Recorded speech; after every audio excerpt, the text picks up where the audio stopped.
All right, everybody, we are back for another episode with Mr. Chris Harris. On the Lead Pedal Podcast. On the Lead Pedal Podcast. We got such the coolest name.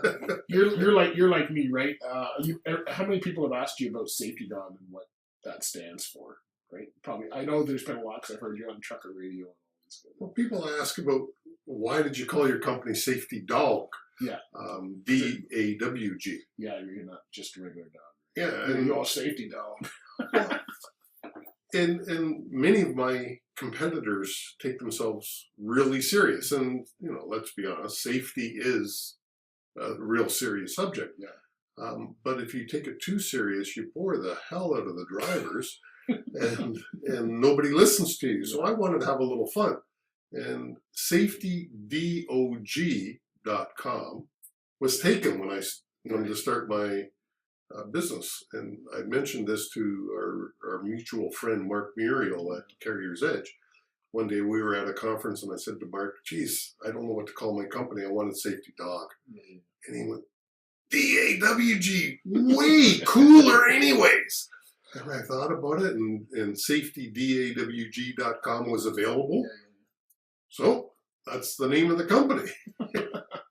We are going to get into C.V.O.Rs again today, part 2, I guess this will be, because we talked about it in our last episode we did together, what a C.V.O.R is, how do you get one as part of the company. But you were also on Trucker Radio, our friends over at Trucker Radio, who's another Canadian trucking podcast. There's a few of us, and we all work together. People think podcasts are, but there's 13 hours of driving time a day allowed in Canada, and we each have like half-hour shows, so there's still room for everybody else. So I love the people over at Trucker Radio, and also Chrome and Steel is another podcast that I work a lot with.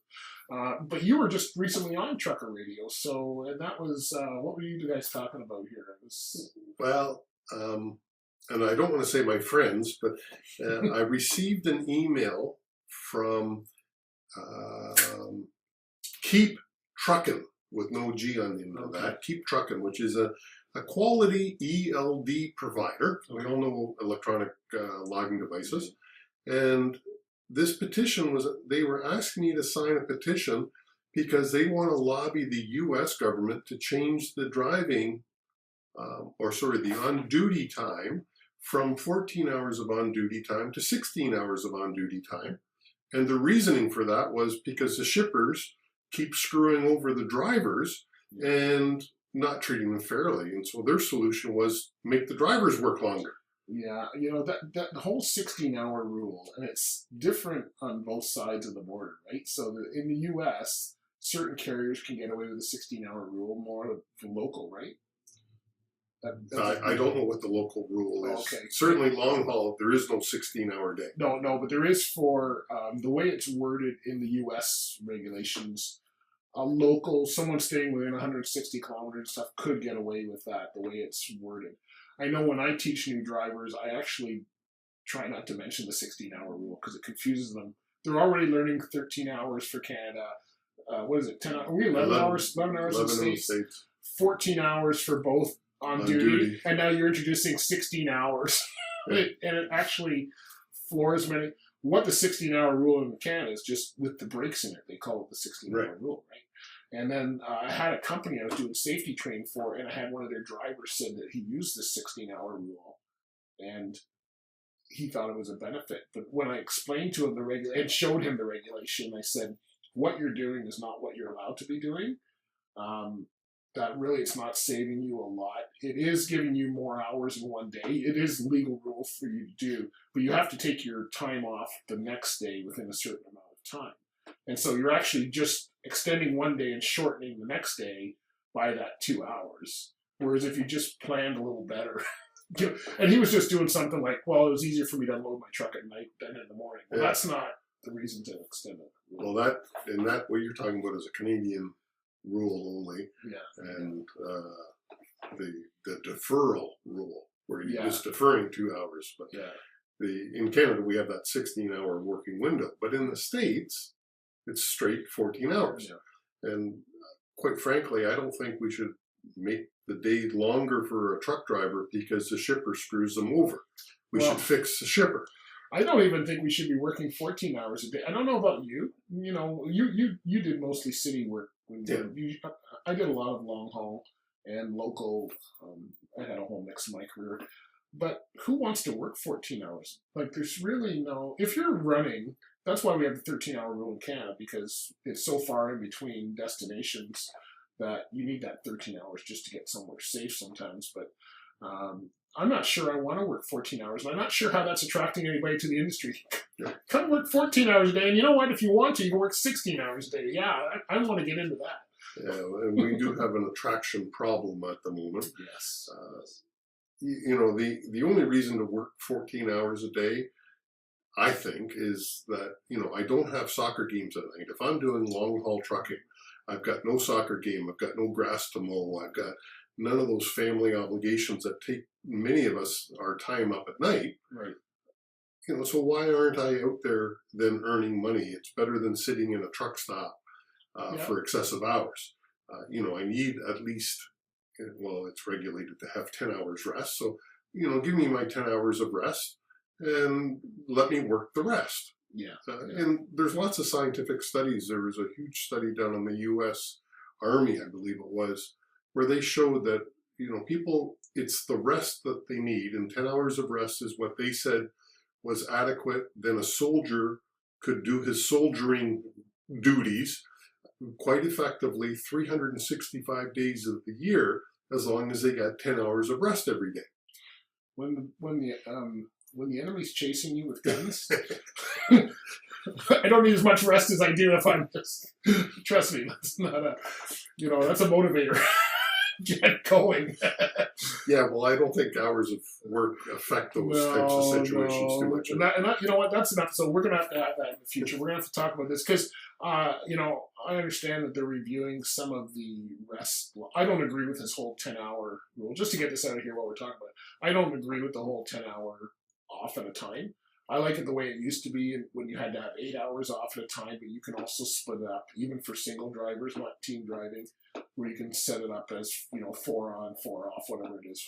And that's the way that a lot of us were able to get going and still have the rest. Now, you're saying we don't need to have, if you're not going home, you don't need, but we have a problem with people not having time to exercise. We have a problem with, there's lots of things you can do to better your life, even though you're on the road. I think we need to get rid of all the waste, of delays, like you're talking about at the shippers. That will go a long way just to making people, if I sit a shipper for 4 hours and now I'm supposed to drive for 10, and you leave that shipper so frustrated already, and that affects the way you approach everything else for the rest of that driving time. Yeah.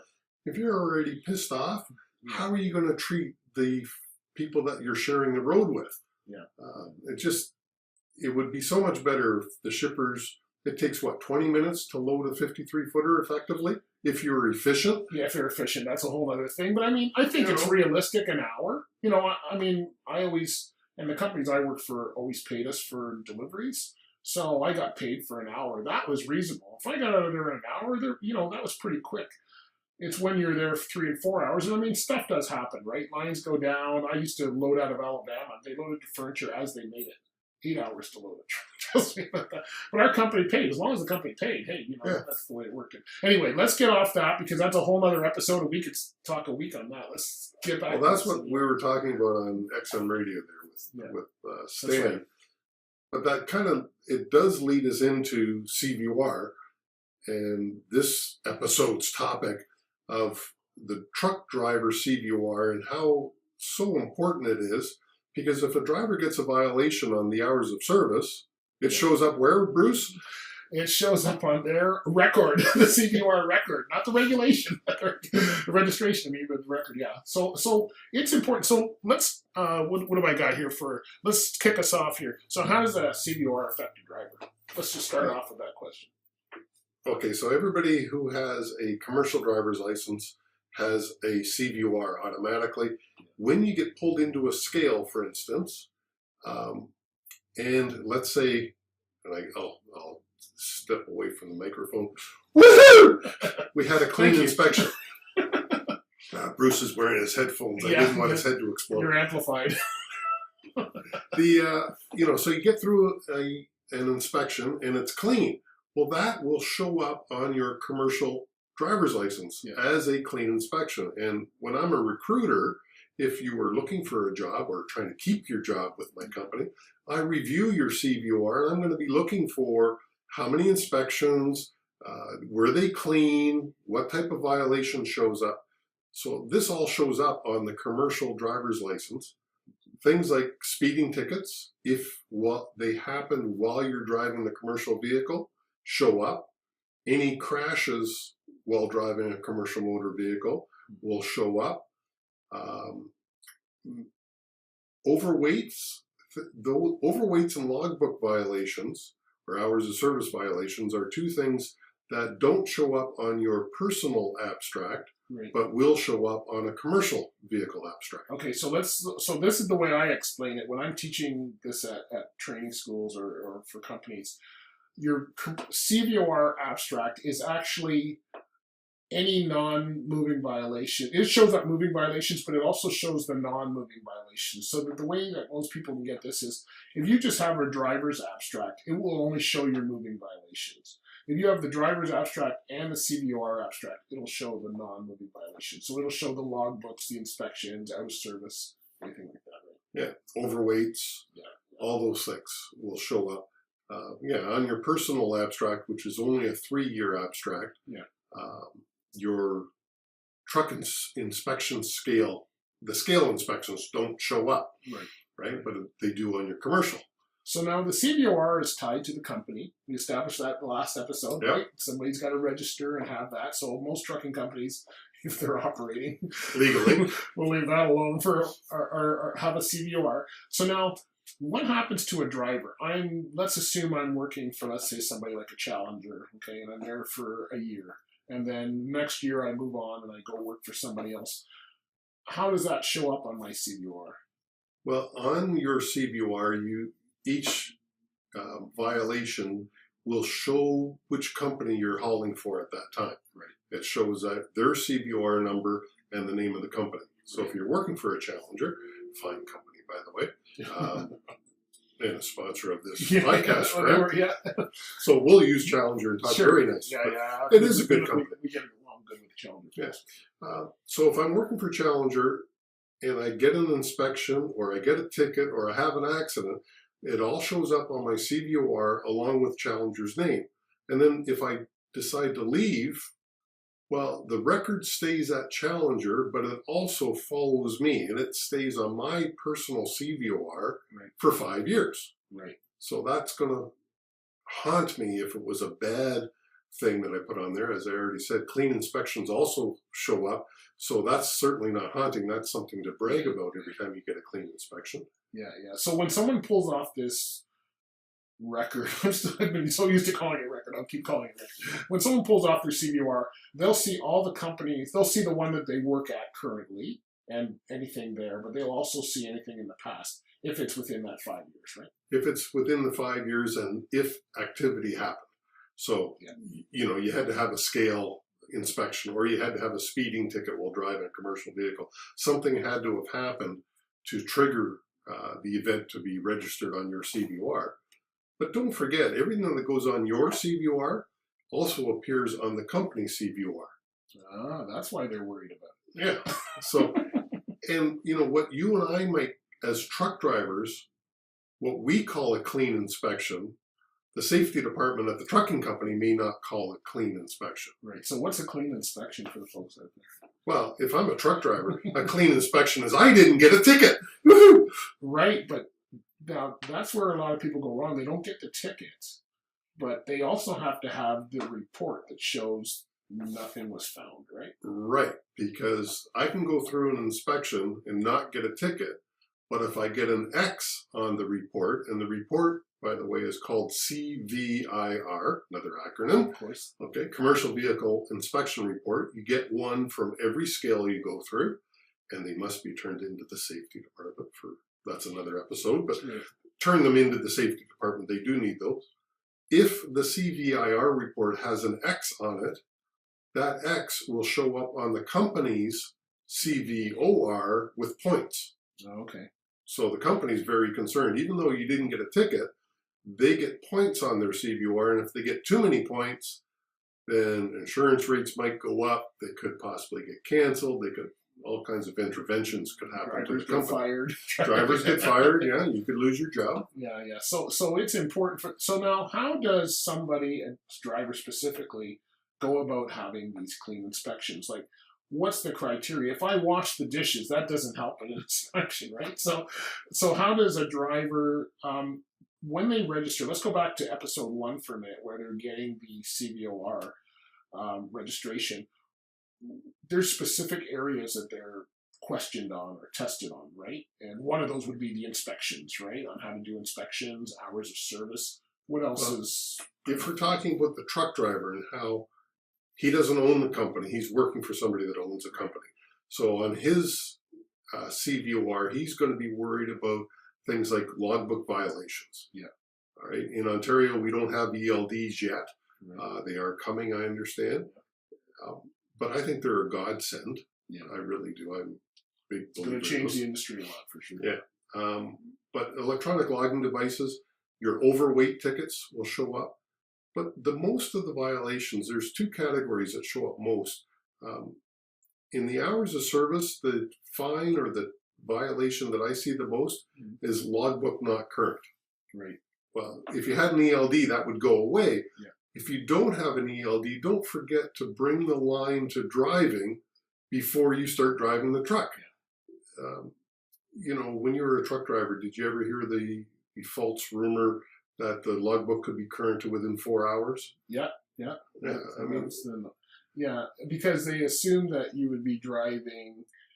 I think people got that mistaken, because if you're driving for 3 or 4 hours, and I'll tell you a story that came up in a safety meeting recently about this, but if you were driving for 3 or 4 hours, your last logbook mark would be 3 hours ago or 4 hours ago. And that's where I think that came from. But that's the actual route regulations show it's at your last duty status change, right? Yeah. Which should be whatever that is. Yeah. So if you change duty status 10 minutes ago, your logbook, if you're driving now, has to show driving. Yeah. And this is, I'll just tell this quick story.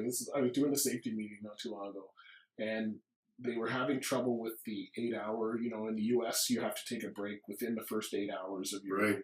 And they were having trouble with this. They were arguing this, that you had to take a break. And I'm going, okay, so you're not scheduling a break in 8 hours. I have a problem with that anyway. But then let's go back to the regulations. When does the regulation say you were supposed to stop and do a cargo check, tire check, depending on what, both. I'm from the dangerous goods world, so our company drilled into us every 2 hours. It was a tire check, so I got into that. But if you look at the regulations for the U.S. anyway, it says within 150 miles or 3 hours of driving. So I don't understand how somebody's not scheduling a break every 3 hours anyway. When this, and I'll tell a story now. Okay, your turn. I met a gentleman, I was doing a driver's meeting, and I was explaining this, you got to take a 30-minute break before the 8th hour of being on duty.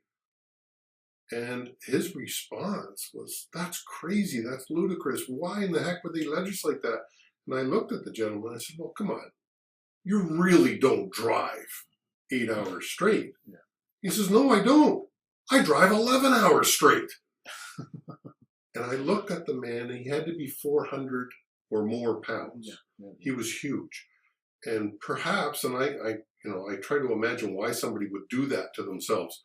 But I think by the time he crawled up into the truck, that was probably so much work that he didn't want to do it too often. Yeah. Literally, he said, I run Florida. He says, I leave Toronto and drive 11 hours. That's when I stop, is 11 hours. And you may be able to do that. People do it with their campers all the time. This doesn't mean to be suggested. I'll tell you, there's another driver that used to work for a very popular company. I won't name it. He used to come in and pick up at our place when I was on the road, and he had problems with his kidneys because of not going to the bathroom, and he just ran Toronto, Chicago. Yeah. And he used to have trouble. He had trouble. You'd hold it so much that it actually became a problem, and he had to get surgery done in the States and all of this kind of stuff. Well, there's also that disease that you get, not as disease is the wrong word, but if you're on an airplane, they tell you for a really long flight that you should get up and walk around because you get blood clots or something in your leg. Same thing for truck drivers. Yeah. And I'm bad for that. On flights, I don't move. I bring 5 hours worth of work and I don't move. So I am probably on a flight. I don't, just because it's such a pain. You know, it's not bad if it's just my wife and I in a seat, but depending on the plane configuration, it's just a pain to do. Okay, so people need to be, so inspections are super important, right? That's what really keeps it, that clean inspection is what keeps the C.V.O.R. Well, keeps the company C.V.O.R. clean and the driver's C.V.O.R. And don't forget that if you choose, and for some reason our trucking community chooses frequently to change employers, you've got to show your new C.V.O.R. to the next employer. Yeah. And if that C.V.O.R. has too many negative events on it, you're not going to get a job. Yeah. And nowadays, most companies, if they go to the States, are going to pull a PSP report. Right. Okay. So what's PSP report tell us? It tells us almost the exact same thing that Please a C.V.O.R. stop polluting. Well, PSP is an acronym that stands for Pre-Employment Screening Program. Right. It's something, and I was told that the U.S. saw the Ontario C.V.O.R. and said, hey, that's a pretty damn good thing. Yeah. And they created something similar for the truck drivers in the U.S. Canadian drivers have a PSP report. Okay. All right. And again, if you go through a scale and it gets recorded, well, that now it shows up in your PSP report. Okay. All violations show up for 3 years on your PSP report. Wow. And remembering that there's only 13 states, because some drivers are going to say, yeah, but that speeding ticket that I got in New York State, it showed up on my Ontario license anyways. Why do I care about a PSP report? Well, there's only 13 jurisdictions in the U.S. that report anything to Ontario. Right. And it's mostly the border states, right? Yeah. The PSP report will show everything that happened in a commercial vehicle south of the border in all the states. Okay. So, and it shows, again, clean inspections and the company name on it. Right. So it's becoming much harder if you're applying for a job for you not to include every employer. Yeah. Because, Bruce, recruiters, they shy away from hiring drivers with too many past employers. Well, that's because of the SMS cores and all that, which we'll talk about in another episode. But yeah, it's and there's been many people that have been arguing: do we really have a recruiting shortage, or is it just not the right type of people available in the industry? So that's a whole other discussion, I think, as well. But, So let's look at what we've got to have on our C.V.O.R. So, what type of how does a C.V.O.R. get you in trouble, other than maybe restricting who's going to employ you? Is there any? Well, that's a big restriction. But is there any, from a driver standpoint, like if you have too many points on your C.V.O.R., is there a danger of losing license, getting extra fines? Well, there are no points on a C.V.O.R. for the driver. Right. Okay, the points only appear on the 3-year abstract. So, but remember, your C.V.O.R., the violations stay there for 5 years. Right, but if you're a driver and you have like speeding ticket, you get 2 and 3 speeding tickets, it's all associated with points here in Canada anyway. So when you get to a certain amount of points, you have to go in and say, please, I need my license. And that's the moving violations, but is the C.V.O.R., do they have that same part? Because those, a bad inspection does not affect the points on your license. Correct. So, and a speeding ticket with points does not put any points on your C.V.O.R. Right. Okay, it only puts the points on the 3-year abstract or on what other people call an MVR, motor vehicle record. Right. So there are no points on a truck driver's C.V.O.R. There's only the list of activity. And I use activity because it could be good stuff and other stuff on there. And same with the PSP. There really is no points on the PSP report, but it does, and just to wrap up PSP, most activity stays on the PSP report for only 36 months, but crashes stay for 5 years on the PSP report. So it's very similar to our C.V.O.R. How does something like a impaired charge show up on a C.V.O.R.? I mean, it's going to be a moving violation, right? So we already know there's going to be... We had an impaired in a commercial vehicle? I'm not saying that the good companies don't, but anyway, so it shows up on your regular license. I get that, and is from if there's a crash with it in a commercial vehicle. You're making this story. I'm making this story up, but it's real enough that it's happened. So I don't need to really make it up far. Just go on Facebook, you'll see probably anything. But I'm interested to know how it shows. It's not on my record, which is why I'm not sure how it shows, and I'm going to try to keep it that way. But how does it show up if someone has had that happen? Because I've had drivers at our company where they've rolled a truck because they were drinking. A former employer. Not my company now, a former employer. So how does that show up? Does it show up on a C.V.O.R as an impaired charge or something like that, or is it only on the driver's license? I've never seen it. I won't tell you the company because he might want to. I can't tell you. Well, I mean, on the company C.V.O.R is certainly going to show. He got fired, by the way. He hasn't been there for a lot of years. This is an old company. This is not a new company. This is somebody over 20 years ago I worked for. So I don't know how and I'm not trying to get that in trouble at all. But on the driver's C.V.O.R, I don't know that the crash is going to show. Yeah. Does it? I think the charge is going to show. I don't know. It will show on his license. I'm just wondering how it would show on the company register. I would think it would show on the company, on both the company C.V.O.R and the truck driver C.V.O.R, because it happened while in a commercial vehicle. Okay. Right, and that would make you virtually unemployable. Any drinking and driving. Sorry, I shouldn't say drinking and driving. What's the, now with let's see with marijuana. All that we just call it impaired. Well, let's just stay with impaired because it's safer for all of us. But any impaired charge within 5 years is likely going to make you unemployable in the commercial world.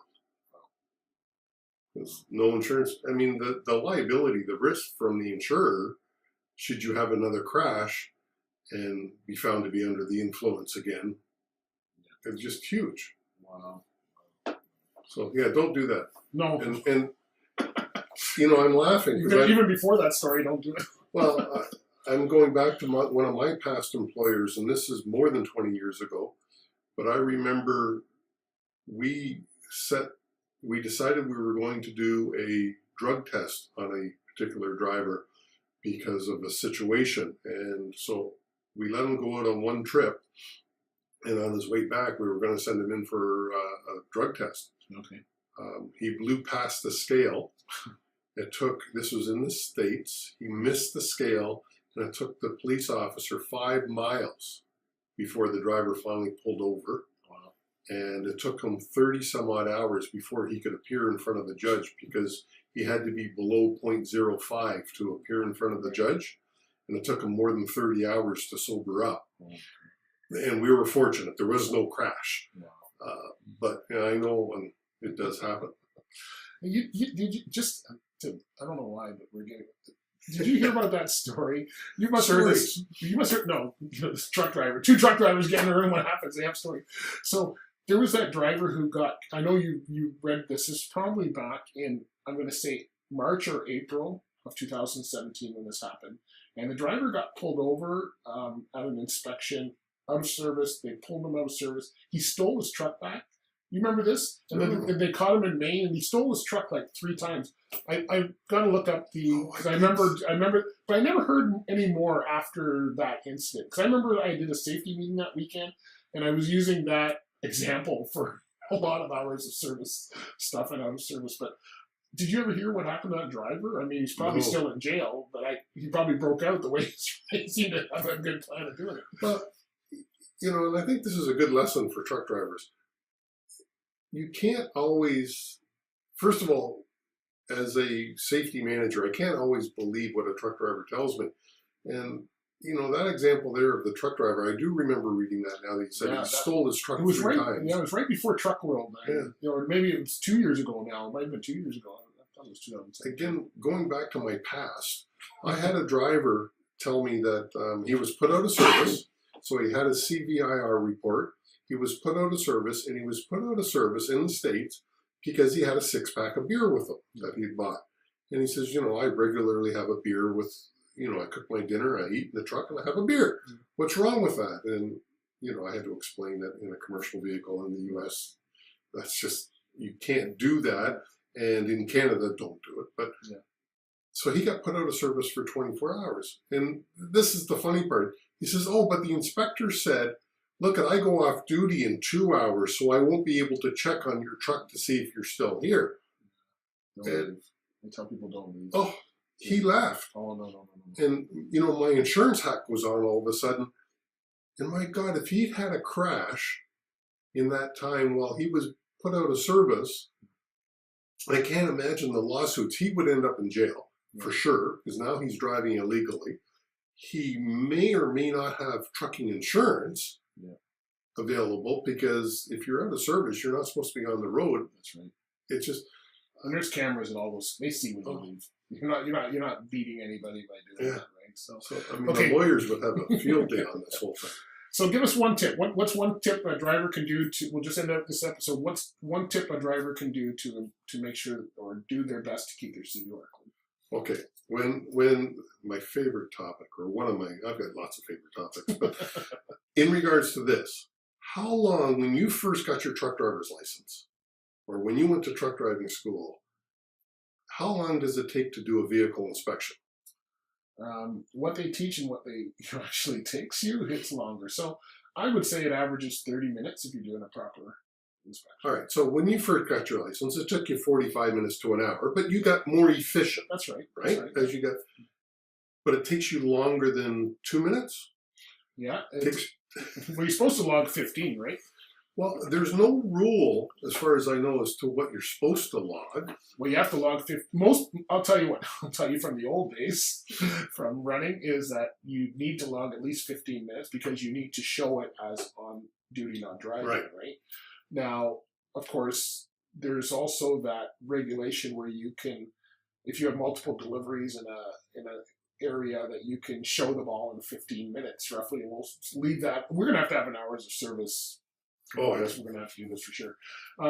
But that's a whole different thing. That's not what they're talking about. But most drivers, I think, show 15 minutes. But unless, it depends who you work for. Because the inspection, I don't know why the inspection is not part of anyone's pay package. That just seems... Well, everybody says, it's all included there. No, it's not. No, I don't make any money till I turn the truck out of the driveway. So I certainly am not making any money while I inspect it. Now, good companies, I've worked for good companies who have always paid us. It depends how you're paid. If you're hourly or salary or something like that, then it's usually, you're paid from the time you start.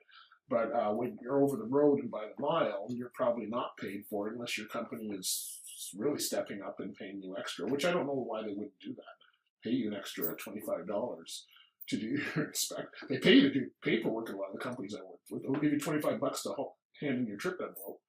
Why not $25 to inspect your truck? Of course, they're going to have to do that every day, which is a big cost. But it should be part of it if we want people to do it. And then they should be showing whatever the time is. So it could take up to an hour, but I would say 30 minutes is average for someone who's been doing it a while and efficient. I think if you do a proper vehicle inspection, yes, 30 minutes, which brings up that's the answer to your question of, what's the tip? Do a vehicle inspection. Right? That will cut down the amount of violation that is found at a scale immensely. And then I'll throw this little thing in there, ELDs. How long now, because an ELD is per minute. Right.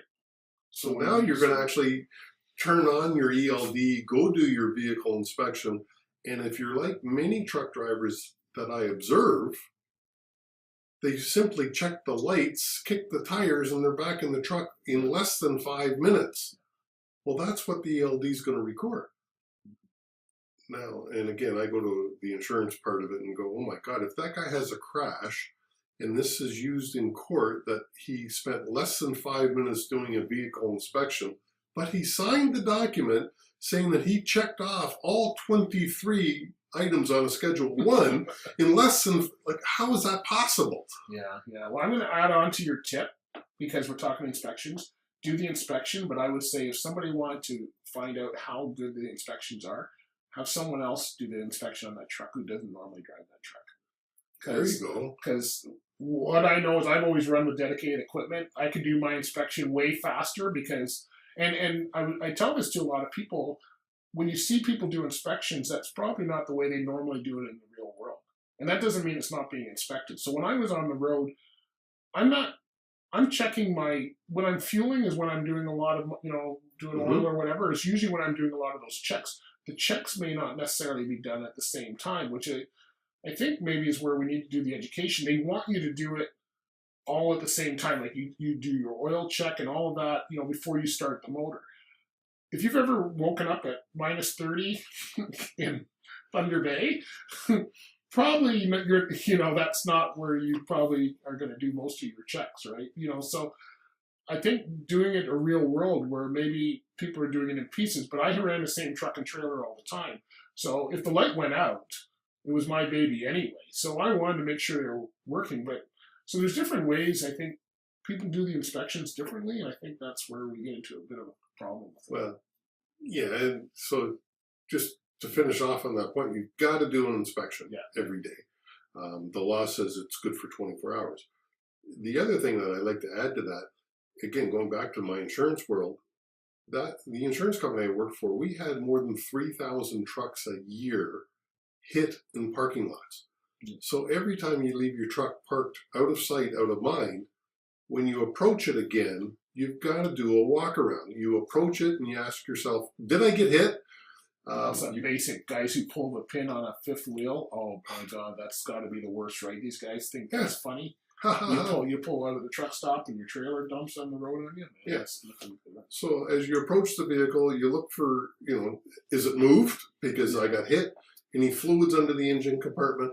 Hop up into the truck, start the engine, and turn the lights all on, and then do a walk around, making sure that you check your fifth wheel pin, making sure that it's really funny too when people change the airlines, right? That's hilarious. Check your seal, because if you're hauling food and the seal gets broken anywhere along the way, it's probably going to get rejected, right? So you just do a tire check, fifth wheel check, airline check, and all your lights, because in most jurisdictions they're supposed to have a reason to pull you over for a roadside inspection, not a scale inspection, but a roadside. And a clearance light out is a good reason. Yeah. The fact that you have Ontario plates and you're in Alabama has nothing to do with anything. Come on now. Come on. Don't share stories. You know what? In Alabama and Arkansas, they pull you in to check to see if you bought fuel anyway. They don't actually need anything to do with your truck. Yeah. They want to check. Anyway, good tips. Let's end that one, and we will come back. Join us again next week when we talk about owner-operators and C.V.O.Rs. That's going to be a good one. Talk to you guys soon. There. Away fit.